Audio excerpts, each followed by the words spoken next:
اللهم إني أسألك علما نافعا ورزقا طيبا وعملا متقبلا. السلام علیکم ورحمۃ اللہ وبرکاتہ۔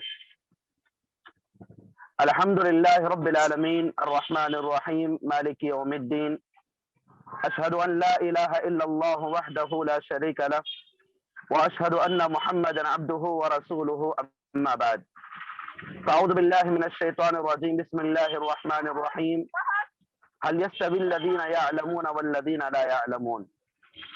قابل احترام معزز ذی وقار مشارکین و مشارکات دورہ علم میراث و تطبیق میراث اور استاذ محترم و محاضر محترم فضیلت الشیخ کہ ابو یاسر عمری مدنی حفظہ اللہ، امین الرحمن عمری مدنی حفظہ اللہ۔ محترم مشارکین و مشارکات، آج 22 اکتوبر 2022 مطابق 26 ربیع الاول 1444 ہجری بروز ہفتہ رات 9 بجے تا 10 بجے العلم النافع فاؤنڈیشن کے زیر اہتمام چلنے والا دورہ علم میراث اور تطبیق میراث کے اندر ہم اور آپ شریک ہو چکے ہیں، جس کی الحمدللہ 6ٹھی کلاس چل رہی ہے۔ بس کچھ ہی لمحات کے اندر ہماری یہ کلاس شروع ہونے جا رہی ہے۔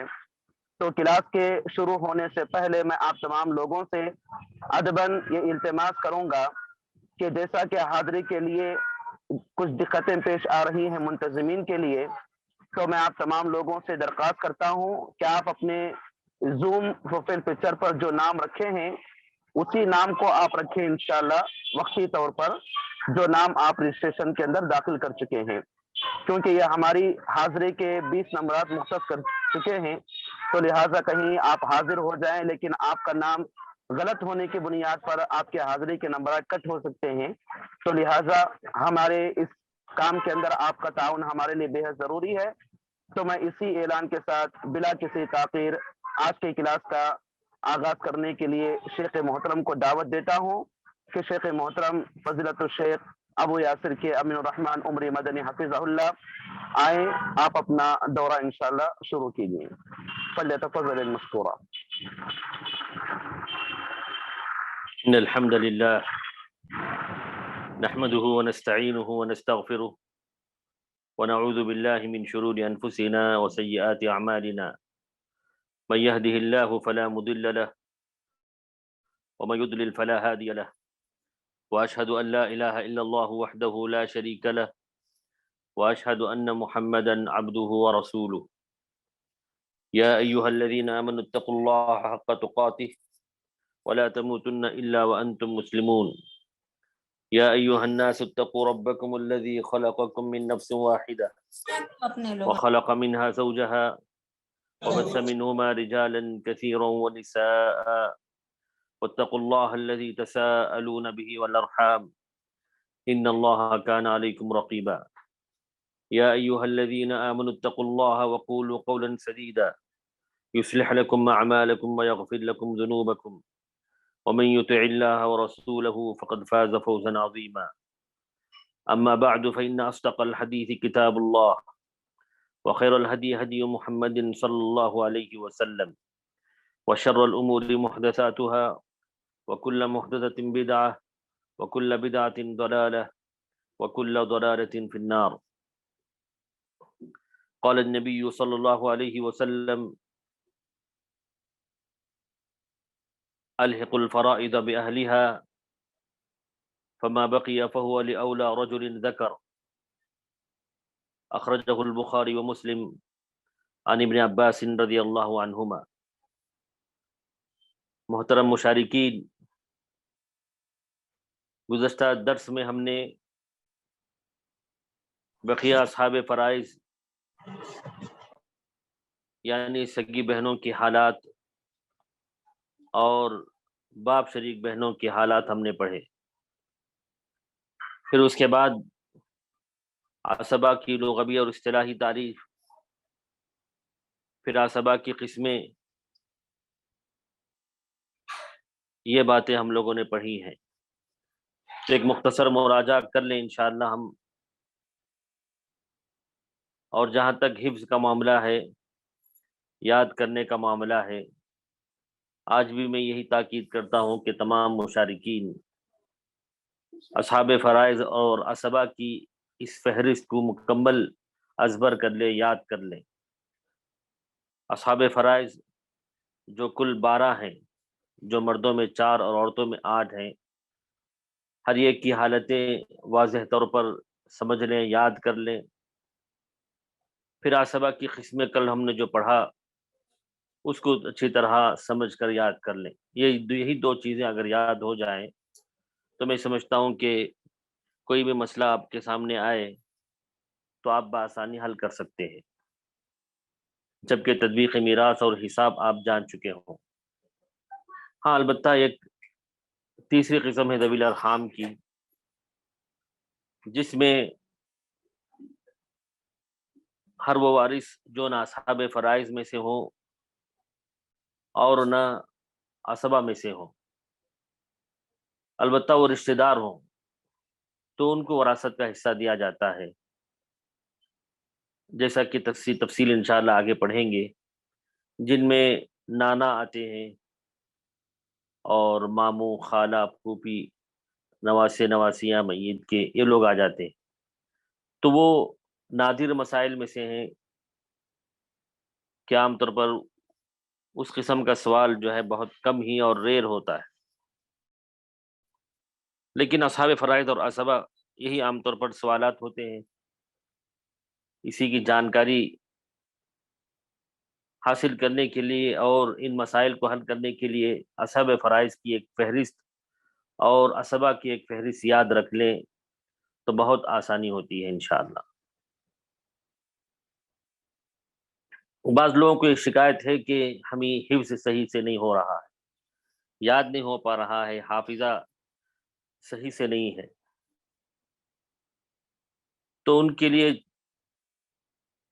وہ شکایت جو امام شافعی رحمہ اللہ کی طرف منسوب ہے کہ انہوں نے اپنے استاد سے کی تھی، شکوت الی وکیع سوء حفظی فاوصانی بترک المعاصی، کہ میں نے اپنے استاذ امام وکیع سے شکایت کی کہ حافظہ صحیح نہیں رہتا ہے، تو انہوں نے مجھے وصیت کی، تاکید کی کہ میں گناہ ترک کر دوں.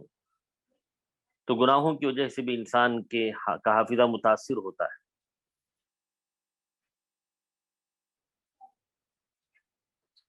وجہ انہوں نے یہ بتائی کہ وعلم اللہ نور ونور اللہ لا یعطى لعاص، کہ یہ جو علم ہے حقیقت میں ایک نور ہے، ایک روشنی ہے، اور یہ روشنی کسی گنہگار کو نہیں دی جاتی. تو یہ بھی ایک وجہ ہے کہ انسان گناہوں میں مبتلا ہو تو حافظہ کمزور ہو جاتا ہے. رجوع اللہ اور توبہ استغفار اس کے اسباب ہیں، اس کے وسائل ہیں. ہاں اگر یہ میموری پاور کچھ جسمانی کمزوری کی وجہ سے ہو تو اس کے لیے بھی علاج ہے، وہ علاج اگر کر لیا جائے تو انشاءاللہ مفید ہو سکتا ہے. لیکن یہ کوئی مشکل نہیں ہے کہ انسان اتنی مختصر چیزیں یاد کرے. ہاں کنفیوژن اور تشابہ ضرور ہوتا ہے، لیکن بار بار پڑھنے سے، بار بار یاد رکھنے سے، جیسا کہ کہا جاتا ہے اذا تکرر تقرر، کہ جب کوئی چیز بار بار پڑھی جاتی ہے تو وہ پائیدار ہو جاتی ہے، مضبوطی سے بیٹھ جاتی ہے. تو بار بار اس کو ہم اپنے ساتھ رکھیں، یاد رکھ لیں تو کوئی مشکل نہیں کہ آپ اس کو ازبر کر سکتے ہیں، محفوظ کر سکتے ہیں.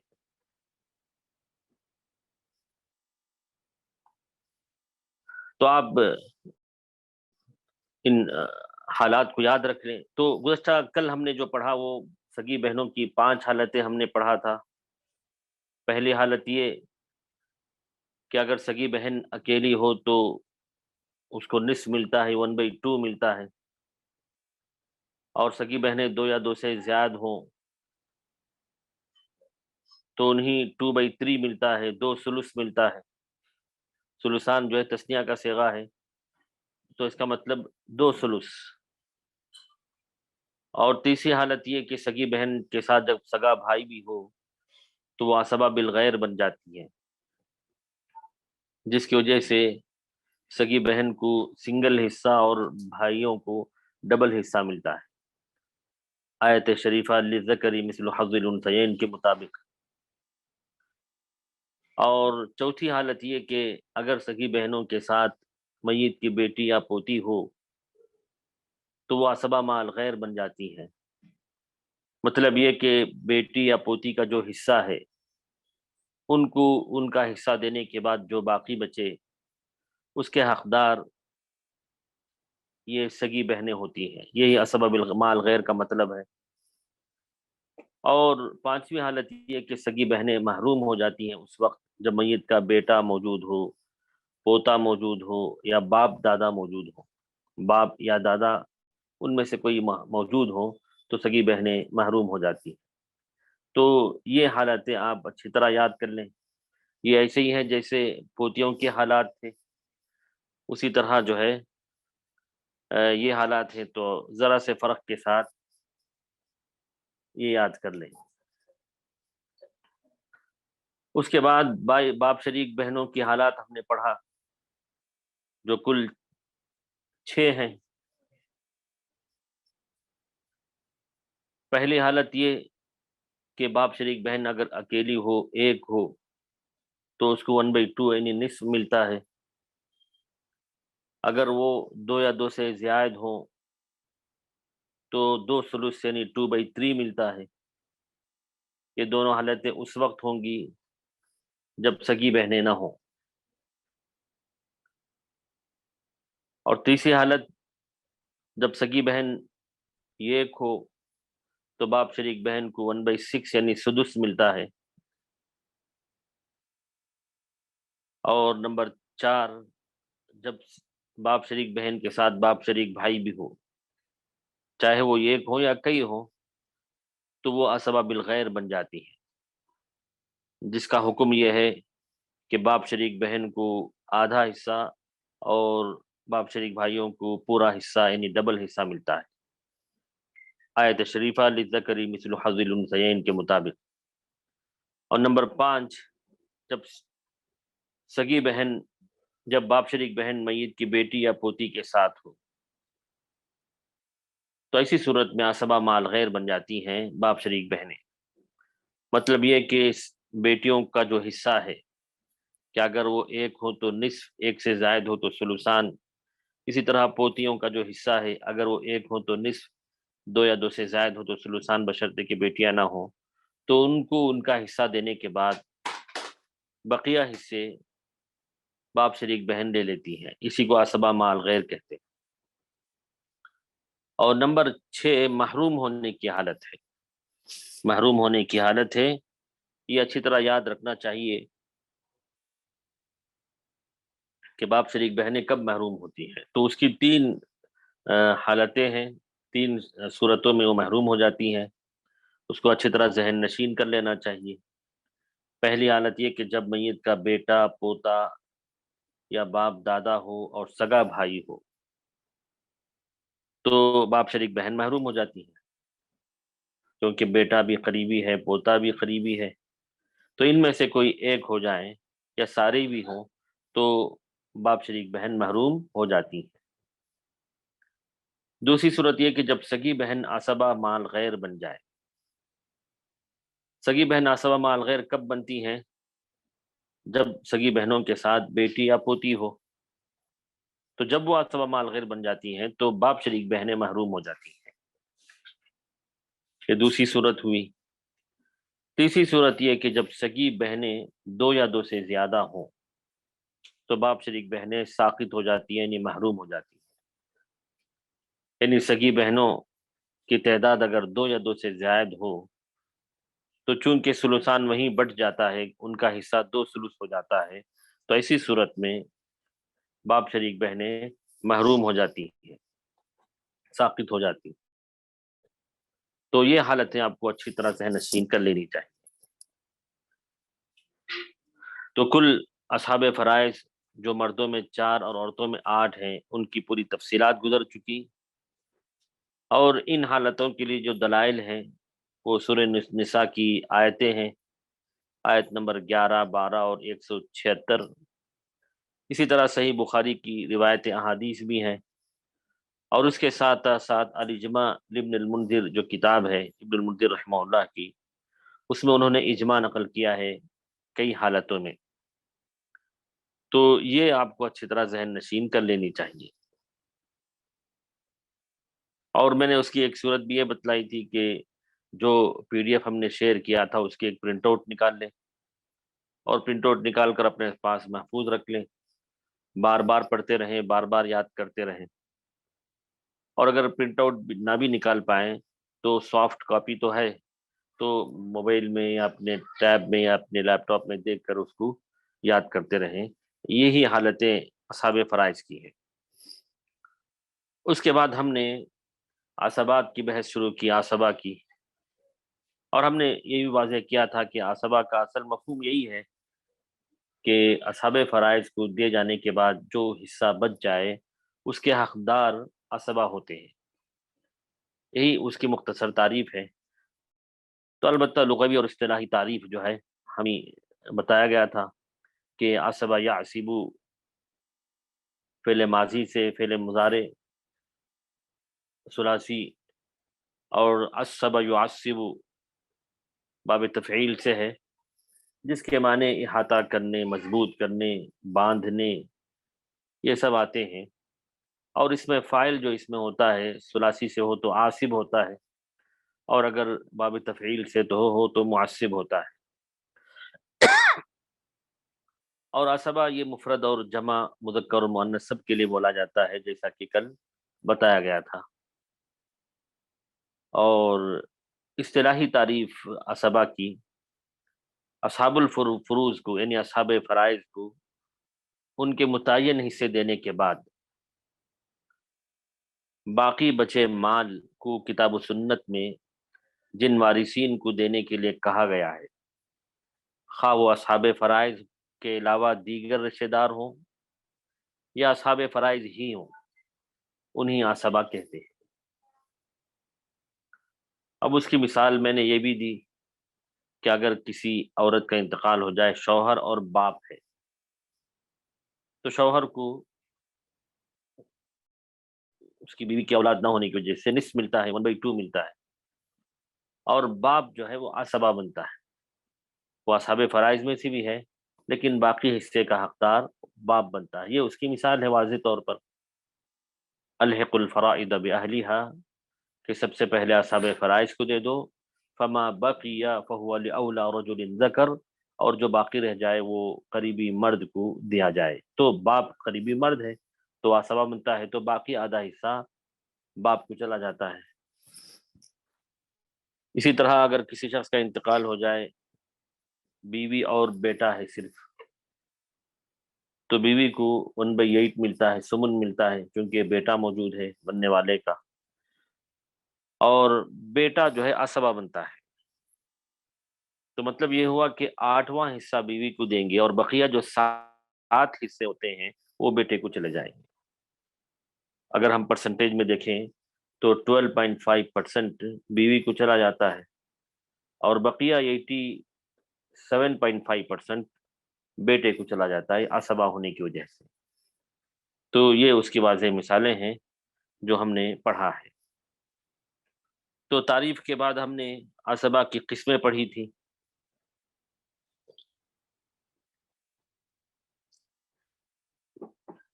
عصبہ کی 2 قسمیں بنیادی طور پر بتایا تھا ہم نے، کہ عصبہ نسبی اور عصبہ سببی۔ عصبہ نسبی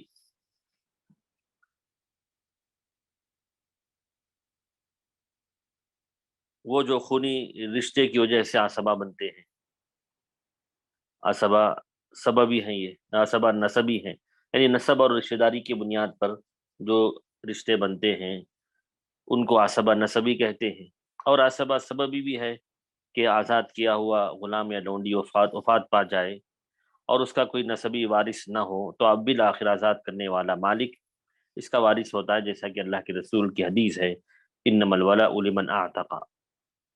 یہ عصبہ سببی ہے، چونکہ آج کل اس کے احکامات نہیں ہیں زیادہ طور پر، تو اس لیے ہم نے اس کو مختصر ہی ذکر کر دیا ہے۔ پھر عصبہ نسبی کی 3 قسمیں ہم نے بتائی۔ پہلی قسم عصبہ بالنفس، عصبہ بالنفس۔ عصبہ بالنفس کون لوگ ہوتے ہیں؟ میت کے وہ رشتہ دار ہوتے ہیں کہ اگر ان کی نسبت میت کی طرف کی جائے تو درمیان میں کوئی عورت نہ آئے۔ اب جیسے بیٹا ہے تو میت کا بیٹا ہے تو درمیان میں تو کوئی عورت نہیں ہے، تو عصبہ بالنفس یہ ہیں۔ تو عصبہ بالنفس کی کل 4 جہتیں ہیں، 4 گروپس ہیں۔ جہت کے معنی گروپس کے ہیں۔ سب سے پہلے بیٹے کی جہت ہے، اس کے بعد باپ کی جہت، باپ کا گروپ ہے، پھر اس کے بعد بھائی کی جہت ہے، بھائی کا گروپ ہے، اور نمبر 3 اور نمبر 4 چچا کی جہت ہے۔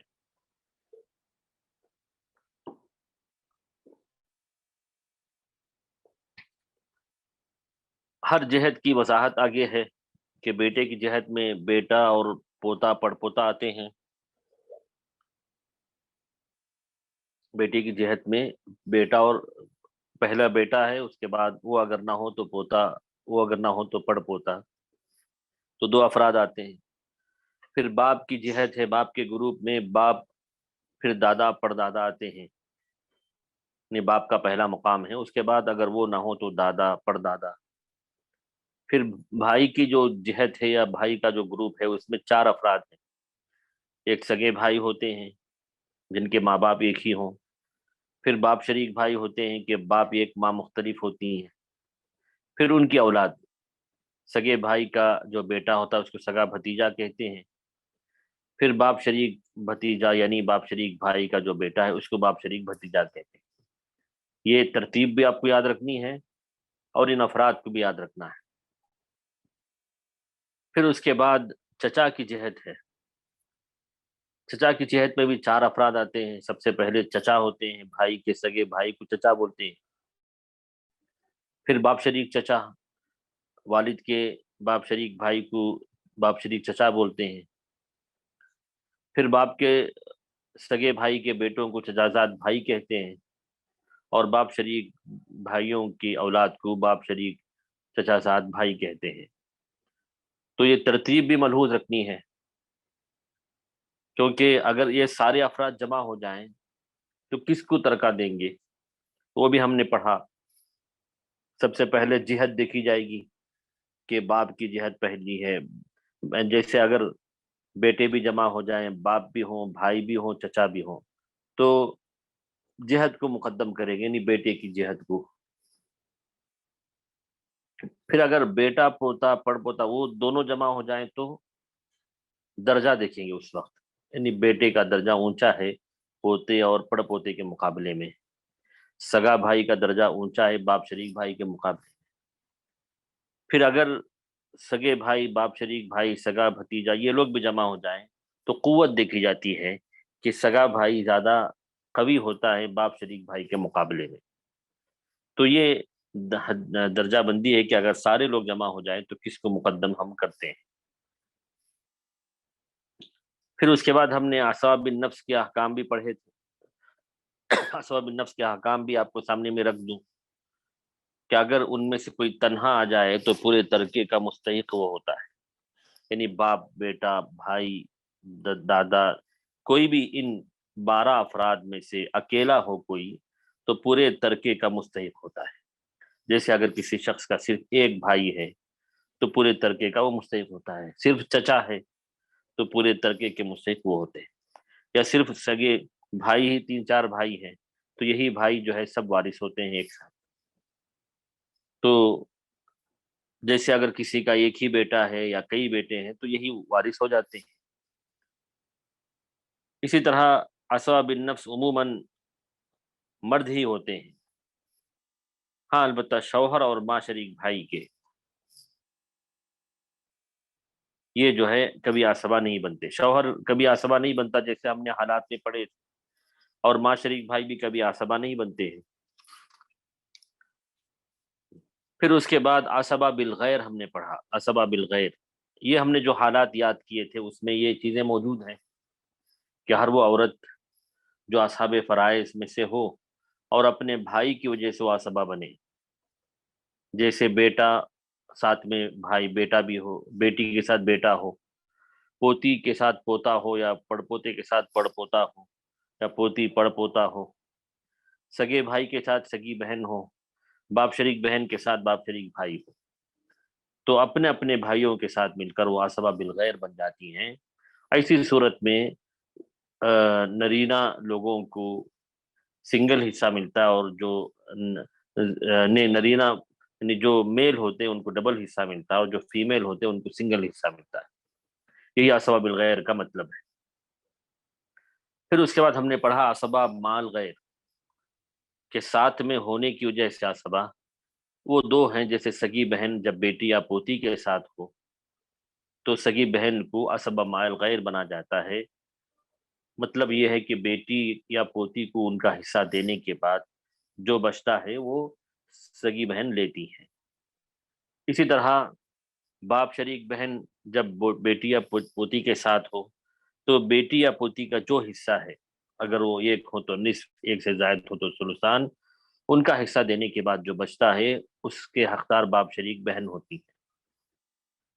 تو یہ عصبہ کی قسمیں پڑھی. عصبہ بالنفس جن میں کل 4 جہتیں ہیں، عصبہ بالغیر جو کل 4 ہیں، عصبہ مال غیر جو کل 2 ہیں. یہ آپ کو اسی طرح یاد رکھنا ہے جیسے آپ نے اصحاب فرائض جو مردوں میں 4 عورتوں میں 8 ہیں ان کی تفسیرات آپ نے پڑھا تھا.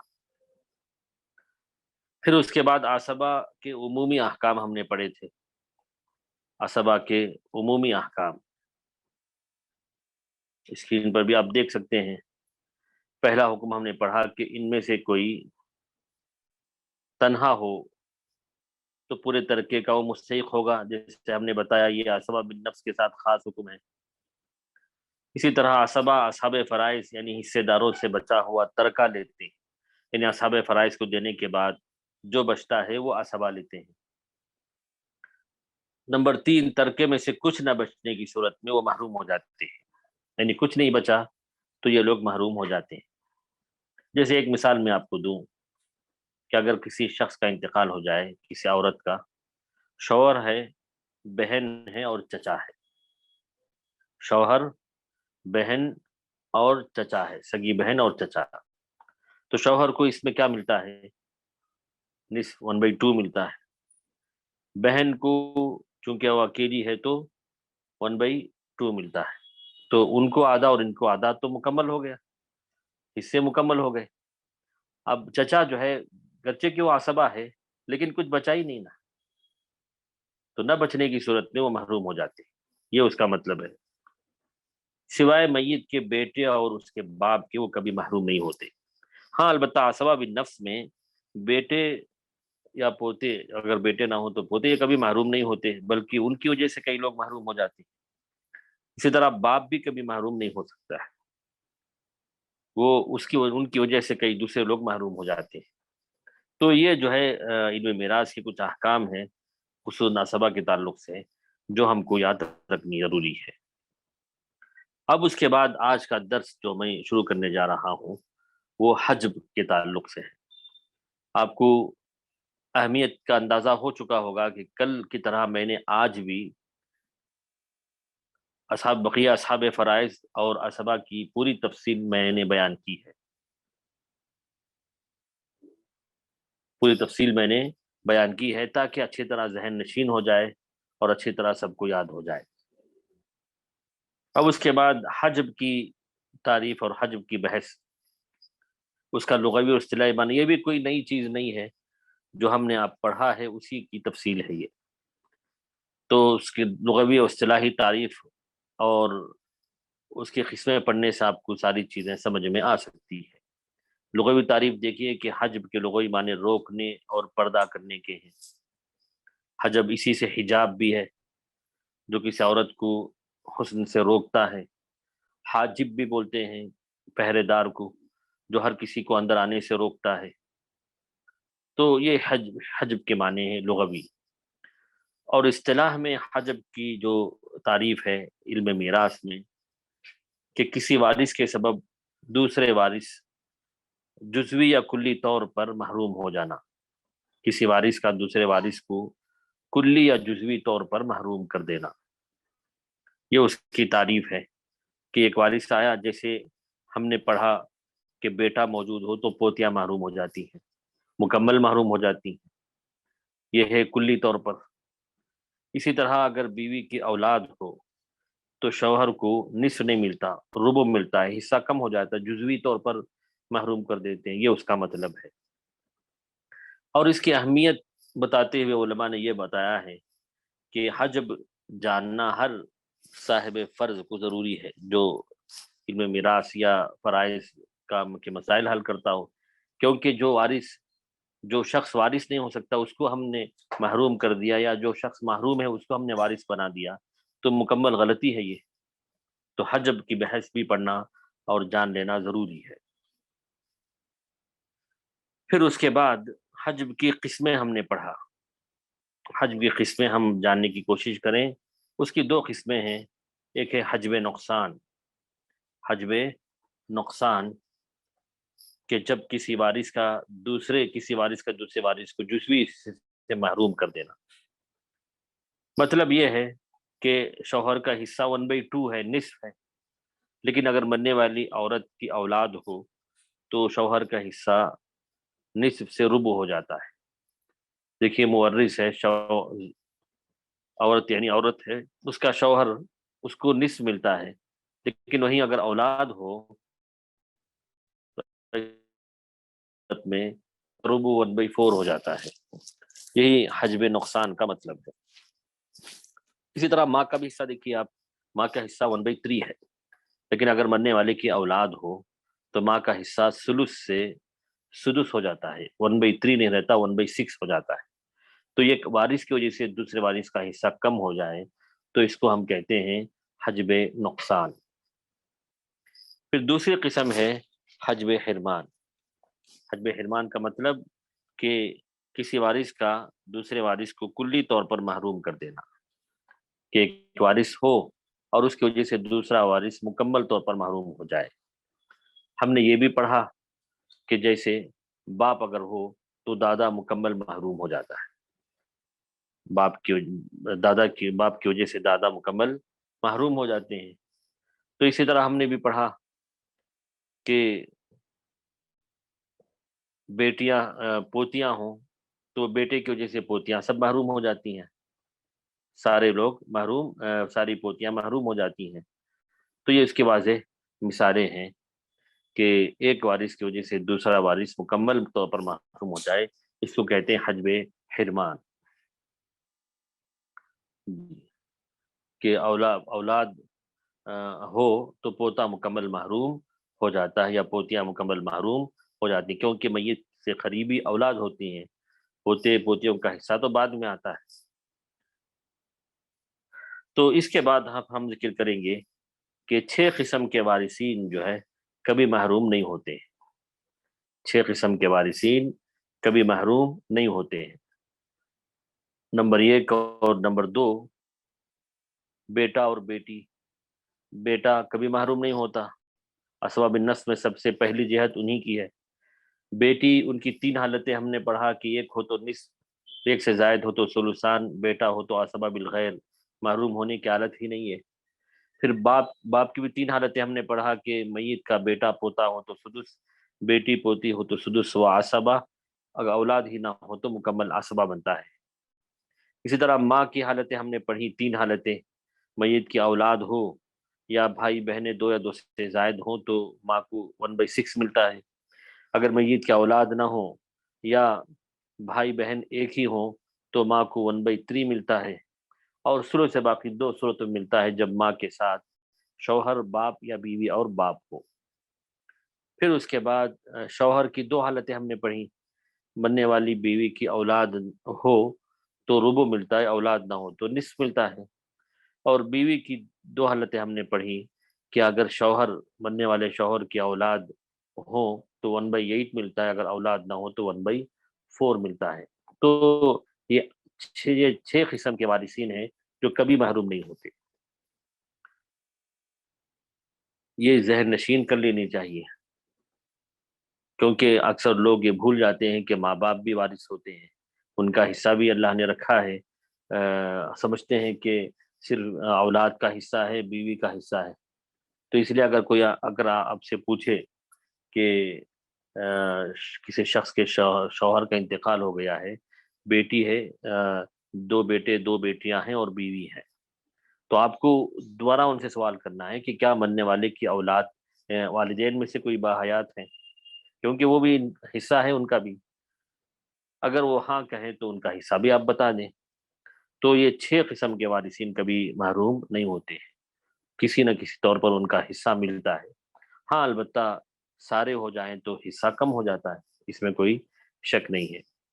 تو یہ آپ کو حجب کی بحث، یہ کوئی نئی چیز بھی نہیں ہے، جو ہم نے اصحاب فرائض پڑھے، عصبہ کی قسم ہم نے پڑھے، اسی کی قسم یا اسی کا ایک حصہ یہ ہے. تو اس کو بھی ہم ذہن نشین کر لیں گے انشاءاللہ. لیکن یاد کرنے کے لیے صرف وہ 2 ہی ہیں، اصحاب فرائض اور عصبہ کی قسمیں. پھر اس کے بعد جو ہے ہم نے ایک پائی چارٹ بنایا تھا. دیکھیے پائی چارٹ جو ہے آپ نے ہم نے اس کو بھی شیئر کیا تھا، یا انشاءاللہ شیئر کریں گے گروپ میں. یہ اصحاب فرائض کا مختصر خاکہ ہے. جن لوگوں نے یاد کر لیے ہوں، یہ بھی جو ہے مختصر علم میراث کے نام سے ایک کیا بولتے ہیں وہ دیوار پر لگانے کے لیے ایک چارٹ بنایا تھا ہم نے، اسی کو یہاں ہم شیئر کر رہے ہیں. اسی میں جو ہے پائی چارٹ دیکھیے. تو اس میں جو ہے سب سے پہلے اصحاب النصف، نصف پانے والے، سب سے پہلے سدس پانے والے دیکھیے. سدس پانے والے کون کون ہیں؟ تو سبھی کو جن لوگوں نے یاد کر لیا بتا پائیں گے کہ سدس پانے والے اصحاب فرائض میں کون کون ہیں. ایک تو باپ ہے، پھر دادا بھی ہوتے ہیں، پھر نمبر 3 ماں ہے، ان کا حصہ بھی سدس ہے ایک حالت میں. نمبر 4 دادی اور نانی کی حالت بھی سدس ہوتی ہے. اور نمبر 5 پوتیوں کی حالات ہیں، پوتی اگر بیٹی ایک ہو تو پوتیوں کو سدس ملتا ہے. اور نمبر 6 باپ شریک بہن کو بھی سدس ملتا ہے جب سگی بہن ایک ہو. اور نمبر 7 ماں شریک بھائی ہو یا بہن اگر اکیلے ہوں اور محروم کرنے والے کوئی نہ ہو تو ان کو سدس ملتا ہے. یعنی 1/6 پانے والے یہ افراد ہیں. اب جس کو ہم نے 66.66% کے حساب سے بتایا، دیکھیے وہ 60 ڈگری جو ہے ان کا حصہ پر بنتا ہے. پھر اس کے بعد دیکھیے نصف پانے والے. نصف پانے والے کون کون ہیں یہ بھی آپ اچھی طرح پڑھے ہوں گے، جو جن لوگوں کو یاد ہے. سب سے پہلے شوہر کو نصف ملتا ہے جب مرنے والی بیوی کی اولاد نہ ہو. پھر بیٹیوں کا بھی حصہ ہے، بیٹی اگر اکیلی ہو تو اس کو نصف ملتا ہے. پھر پوتیوں کے حالات میں بھی ہم نے پڑھا کہ اگر وہ اکیلی ہو اور بیٹی نہ ہو بیٹا نہ ہو تو اس کو نصف ملتا ہے. پھر سگی بہن وہ بھی اگر اکیلی ہو تو اس کو نصف ملتا ہے. پھر باپ شریک بہن بھی جب اکیلی ہو اور سگی بہن نہ ہو تو نصف ملتا ہے. تو یہ شروط کے ساتھ ہے. یہاں ڈگری بھی جو ہم نے بتایا کہ 180 ڈگری بتایا ہم نے، 50% ہے یہ گویا نصف. اس کے بعد دیکھیے سمن پانے والے. سمن پانے والی تو صرف عورت ہی ہے، بیوی ہے ایک ہو یا کئی ہو، اگر مرنے والے شوہر کی اولاد ہوں تو ان کی بیویوں کو یا ایک ہو یا کئی ہو ان کو 1/8 ملتا ہے، جس کو ہم نے ڈگری کے طور پر بتایا ہے 12.5% ان 45 ڈگری ہے. اس کے بعد ربو پانے والے 1/4 پانے والے صرف 2 ہیں، شوہر اور بیوی ہے. شوہر کو اس وقت میں ربو ملتا ہے جب مرنے والی بیوی کی اولاد ہو، اور بیوی کو ربو اس وقت ملتا ہے جب مرنے والے شوہر کی اولاد نہ ہو. تو یہ گویا 90 ڈگری ہے، گویا 25% ہے. پھر اس کے بعد دیکھیے سلس پانے والے 1/3 پانے والے. یہ بھی واضح ہیں کہ ماں کو 1/3 ملتا ہے جب مرنے والے شخص کی اولاد ہو یا ایک بھائی یا ایک بہن ہو تو سلس ملتا ہے. اسی طرح سلس سے باقی بھی ہم نے پڑھا 2 صورتوں میں ہے، تو سلس پانے والے 1/3 ہیں یہ. اسی طرح ماں شریک بھائی یا بہنیں 2 یا 2 سے زائد ہو، چاہے دونوں بھائی ہوں یا دونوں بہنیں ہوں یا سب مل کر ہوں، فہم شرکاء فی الثلث کے تحت یہ ثلث میں 1/3 میں سب برابر کے شریک ہوتے ہیں۔ ان کو ہم نے ذکر کیا 120 ڈگری ہے، یعنی 33.33% ہے یہ۔ اور آخر میں ثلثان پانے والے، 2/3 پانے والے، ثلثان کا مطلب 2 ثلث، 2/3 پانے والے کون کون ہیں؟ یہ بھی واضح ہیں کہ بیٹیاں اگر 2 یا 2 سے زائد ہوں، پوتیاں اگر 2 یا 2 سے زائد ہوں بشرطے کہ بیٹے بیٹیاں نہ ہوں، اسی طرح سگی بہنیں 2 یا 2 سے زائد ہوں، اسی طرح باپ شریک بہنیں 2 یا 2 سے زائد ہوں، تو ان کو 2 ثلث یعنی 2 ثلثان ملتا ہے، جس کو ہم نے 66.66% ہے اور 240 ڈگری ہے، 240 ڈگری ہے۔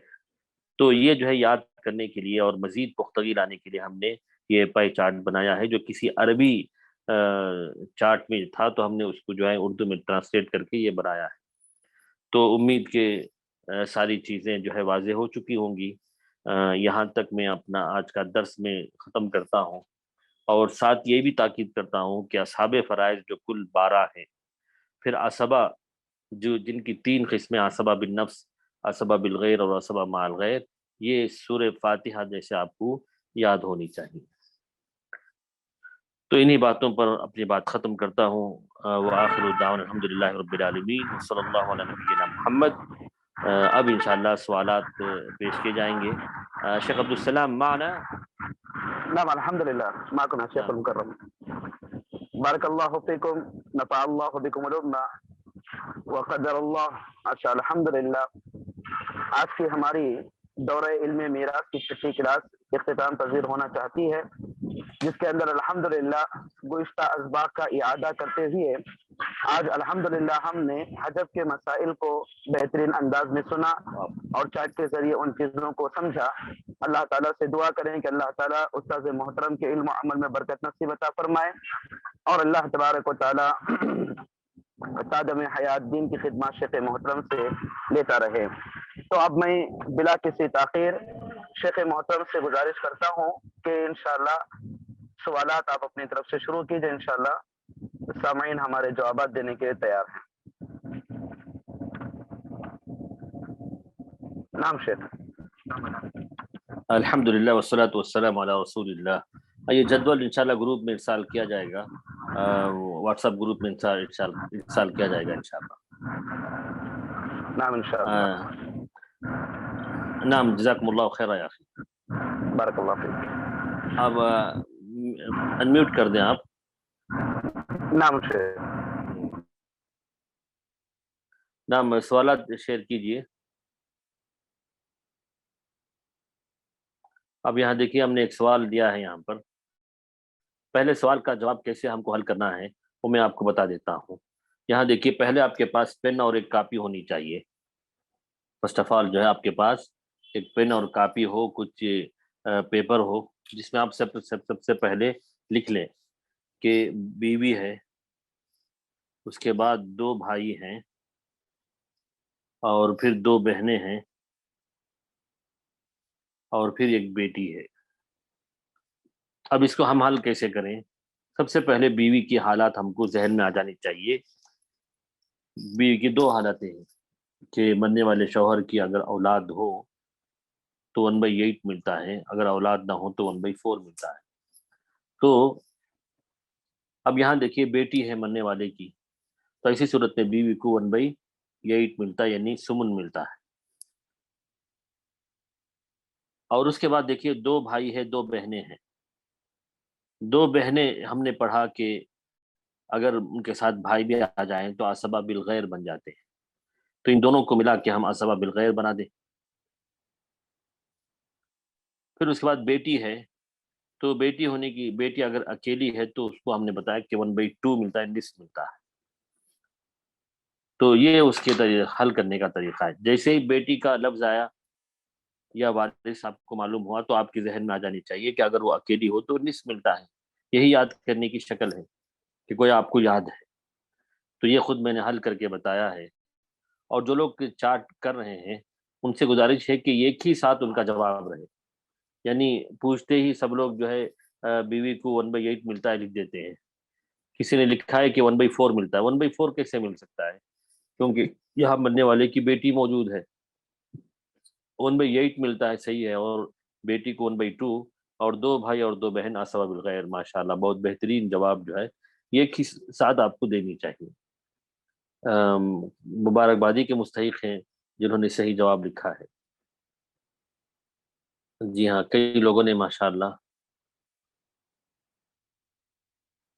کسی نے پوچھا ہے کہ جسمانی طور پر کیسے حافظات درست کر سکتے ہیں. کیسے درست کر سکتے ہیں؟ یا تو بادام اور اخروٹ کھا سکتے ہیں، اس کے لیے کہ ہر دن صبح ہمیں کچھ بادام کھا لیں اور اخروٹ کا بھی استعمال کریں، یا کوئی مقوی غذا کسی حکیم سے یا کسی ڈاکٹر سے آپ صلاح و مشورہ کر کے استعمال کر سکتے ہیں. یہ ذہنی طاقت اور جسمانی طور پر جو ہے حافظے کو مضبوط کرنے کی. جی هذا ما عندي وصلی اللہ علی نبینا محمد. تو یہ پہلا سوال جو ہے جو ماشاءاللہ کئی لوگوں نے صحیح جواب دیا ہے. اس کے بعد دوسرا سوال شیئر کریں، یہ آپ لوگ ہی اس کا جواب دیں گے کہ ایک شخص کا انتقال، ایک عورت کا انتقال ہوا ہے، شوہر ہے، ماں شریک بھائی ہے، دادا ہے اور بیٹا ہے. جواب آپ دیں گے تو ایک ہی ساتھ سب کے حصے ہو جانے چاہیے. شوہر، ماں شریک بھائی، دادا اور بیٹا. جی نام الجواب مطلوب من الجمیع. کسی نے لکھا ہے کہ اب سبق کچھ مشکل ہوتا جا رہا ہے. نہیں، کوئی مشکل نہیں ہے. آپ جو ہے شروع دن ہی سے آپ یاد کرتے آئے اور کوئی چیز آپ کے لیے حافظے کے لیے رکاوٹ نہ بنی ہو تو کوئی مشکل نہیں ہے. ابھی بھی وقت ہے، آپ یاد کر سکتے ہیں. تو کسی نے لکھا ہے کہ شوہر کو ربع ملتا ہے 1/4. جی، اور ماں شریک بھائی محروم ہے اور دادا کو 1/6 اور بیٹا عصبہ. ماشاء اللہ بالکل صحیح جواب لکھا انہوں نے. جواب جو ہے دوبارہ بتا رہا ہوں کہ شوہر کو 1/4 ملتا ہے ربع، اور ماں شریک بھائی محروم ہے کیونکہ دادا اور بیٹا موجود ہے، اور دادا کو 1/6 ملتا ہے کیونکہ بیٹا موجود ہے، اور بیٹا عصبہ بنتا ہے. ماشاءاللہ صحیح جواب جو ہے دیے ہیں لوگوں نے. اللہ یجزیکم الخیر و شکر اللہ لکم. ہاں، اس کے بعد تیسرا سوال جو ہے پیش کیجئے. اب دیکھیے یہاں ہے 2 بیویاں ہیں. جلدی نہ کریں، آسانی سے سمجھ کے کیجئے، کوئی مشکل نہیں ہے. 3 بیٹیاں ہیں، ماں ہے، پوتی ہے اور باپ ہے. دیکھیے ہر ایک کا کتنا حصہ آتا ہے. 2 بیویاں، 2 بیٹیاں، ماں، پوتی اور باپ. اس لیے ہم نے بتایا کہ صرف ایک کی حالت نہ لکھیں، ساروں کا ہی مل کر لکھیں. پہلے آپ اپنی کاپی میں لکھ لیں، اس کے بعد یہاں چارٹ میں لکھیں. زوجتین، بنتین، بنت الاب اور اب.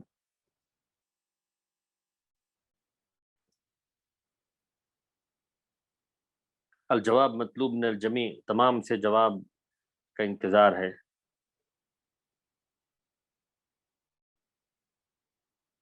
کسی نے لکھا اب 2 بیویوں کو 1/8 اور 2 بیٹیوں کو 2/3. احسنت. اور ماں کو 1/6 اور پوتی محروم. صحیح. اور عصبہ کو، ہاں باپ جو ہے، باپ کو کیا ملتا ہے؟ سدس و عصبہ ہے. سدس و عصبہ، کیونکہ بیٹیاں پوتیاں ہوں تو باپ کو سدس کے ساتھ عصبہ ہے. باپ سدس مع تعصیب. احسنت یا اخی. جی 2 بیویاں 1/8، 2 بیٹیاں 2/3 ثلثان، ماں کو سدس 1/6 اور پوتی محروم، اور باپ جو ہے سدس و عصبہ. احسنتم الاخوان، احسنتم. بڑے بہترین جوابات آ رہے ہیں. اس سے بڑا اچھا اندازہ ہو رہا ہے کہ سب مشارکین کو بڑی دلچسپی کے ساتھ وہ شریک ہیں. اللہ تعالیٰ آپ کے علم میں مزید اضافہ کرے. بیویاں 1/8، بیٹیاں 2/3، پوتی محروم، ماں سدس، باپ سدس، فاسبہ۔ احسنتم احسنتم، ماشاء اللہ، بارک اللہ فیکم۔ جی ہاں، 2 بیویاں سمن، سمن میں وہ دونوں کے برابر کے شریک ہوں گے۔ احسنتم، بارک اللہ فیکم۔ باپ عصبہ نہیں ہے، سدس کے ساتھ عصبہ ہے، پہلے سدس اس کے بعد باپ کو عصبہ دیں گے۔ احسنتم، ماشاءاللہ صحیح جواب ہے۔ اس کے بعد چوتھا سوال ایڈ کریں اس میں۔ دیکھیے، شوہر، 2 بھائی، چچا، ماں شریک بھائی۔ جی، شوہر، 2 بھائی، چچا، ماں شریک بھائی۔ پہلے آپ کو یہ اصول یاد ہونی چاہیے، الحق الفرائض باہلها فما بقي فهو لأولى رجل ذکر۔ پہلے اصحاب فرائض کو دیں گے، بقیہ حصہ اصحابہ کو دیں گے۔ ماشاءاللہ صحیح جواب لکھا انہوں نے۔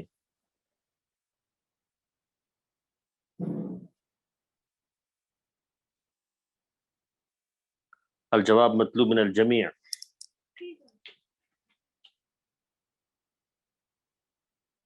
یہ شوہر کو نصف، 2 بھائی عصبہ۔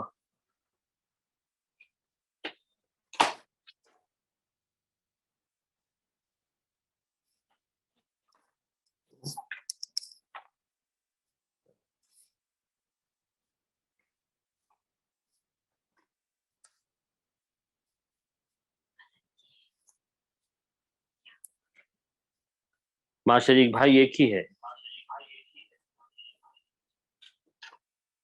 دیکھیے، سب سے پہلے شوہر کو نصف 1/2۔ احسن، صحیح بات ہے۔ 2 بھائی اور چچا، بھائی اور چچا دونوں جمع ہو جائیں تو پہلی جہت بھائی کی مقدم ہے، تو 2 بھائی عصبہ ہوتے ہیں، صحیح جواب ہے۔ اور چچا محروم ہو جاتے ہیں کیونکہ تیسری جہت ہے۔ جی، اور ماں شریک بھائی، ماں شریک بھائی کا ہم نے حصہ پڑھا تھا کہ اگر وہ 1 ہو تو سدس، 1 سے زائد ہو تو ثلث میں شریک، اور اولاد ہو یا باپ دادا ہو تو محروم۔ تو یہاں 1 ہے، یہ اکیلے ہیں، تو ان کو 1/6 ملتا ہے۔ جی جی، ماں شریک بھائی کی 3 حالتیں ہم نے پڑھی تھیں۔ ماں شریک بھائی ہو یا بہن، 1 ہو تو سدس، اگر وہ 2 یا 2 سے زائد ہو تو ثلث، میت کی اولاد ہو، بیٹا بیٹی پوتا پوتی ہو، اور باپ دادا ہو تو محروم۔ تو محروم ہونے کی کوئی حالت نہیں یہاں پر، اکیلے ہیں تو 1/6 ملتا ہے۔ یہ اس کا صحیح جواب ہے کہ شوہر کو 1/2، کیونکہ اولاد نہیں ہے اور 2 بھائی ہیں اور ساتھ میں چچا بھی ہے، تو ہم کو یہ دیکھنی ہوگی کہ جہت کون سی پہلے ہے۔ تو 2 بھائیوں کی جہت مقدم ہے تو ان کو عصبہ بنا دیں، اور چچا جو ہے بعد والے ہیں، محروم ہو جاتے ہیں۔ اور ماں شریک جو ہے بھائی، وہ اصحاب فرائض میں سے ہیں، تو ان کو 1/6 ہے۔ ماشاءاللہ،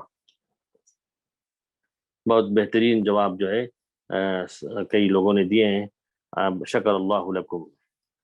اور پھر آگے سوال بڑھائیے۔ ہاں دیکھیے، ماں شریک بھائی ہے، باپ ہے، پوتی ہے، بیٹا ہے۔ ماں شریک بھائی، باپ، پوتی اور بیٹا۔ ارجو الجواب من الجمیع۔ آپ کو ماں شریک بھائی کی حالتیں آپ کو ذہن میں آ جانی چاہیے، اسی لیے ہم یاد کرنے پہ تاکید کرتے ہیں، یاد کرنے کی جو تاکید کرتے ہیں، اس وجہ سے کہ ماں شریک بولتے ہی آپ کے ذہن میں ان کی حالات آ جانی چاہیے۔ باپ جیسے ہم دیکھیں ان کی حالات ہمارے ذہن میں آ جانے چاہیے۔ الجواب من الجمیع۔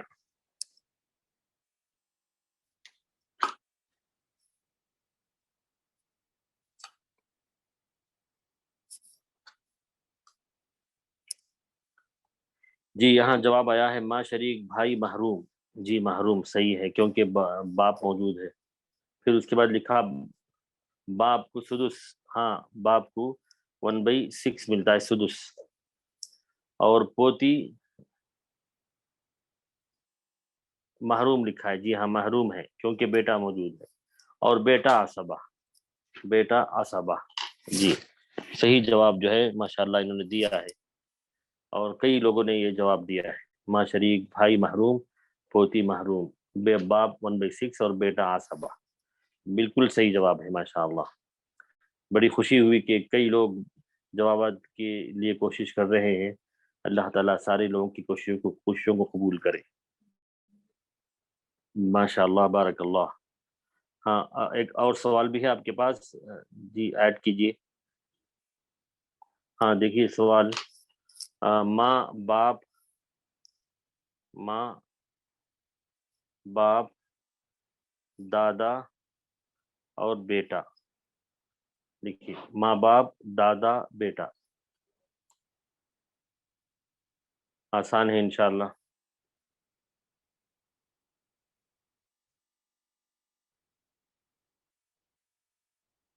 ماں پہلے ماں بولتی، ماں کی پوری حالتیں آپ کے سامنے ہونی چاہیے، پھر دادا باپ دادا. جی ماشاءاللہ جواب صحیح آیا ہے. دیکھیے ماں ان کو 1/6 ہے، صحیح ہے، اور باپ سدس 1/6 ہے، صحیح ہے، اور دادا محروم ہے، جی ہاں باپ کی وجہ سے، اور بیٹا عصبہ ہے. جی جی جی صحیح جواب جو ہے ماشاءاللہ سب لوگوں نے یہی جوابات لکھے ہیں. جی صحیح جواب ہے الحمدللہ. کئی لوگوں نے یہی جوابات دیے ہیں ماشاءاللہ، بہت بہتر. اس کے بعد ایک اور سوال جو ہے ایڈ ہو رہا ہے، باپ 2 بیٹے، چچا اور 2 بھائی. جی وقت ہو رہا ہے، یہ ہو سکتا ہے آخری سوال ہو. دیکھیے باپ 2 بیٹے، چچا اور 2 بھائی.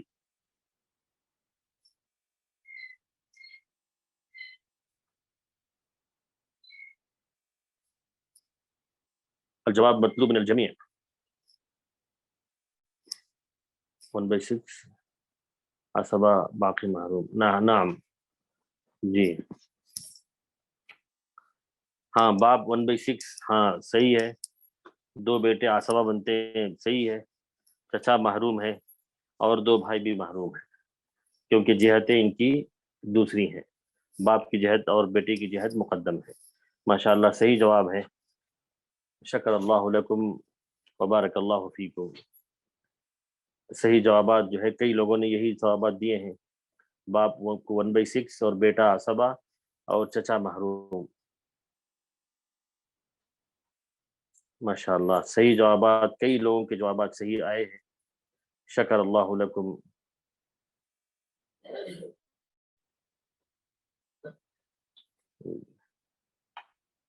ماشاءاللہ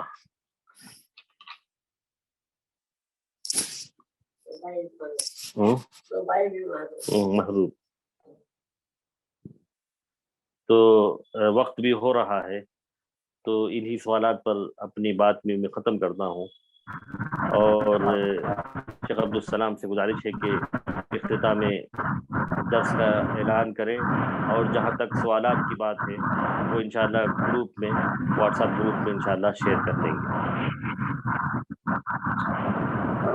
جی انشاءاللہ شیخ محترم، بارک اللہ فیکم ونفع اللہ بکم الامہ.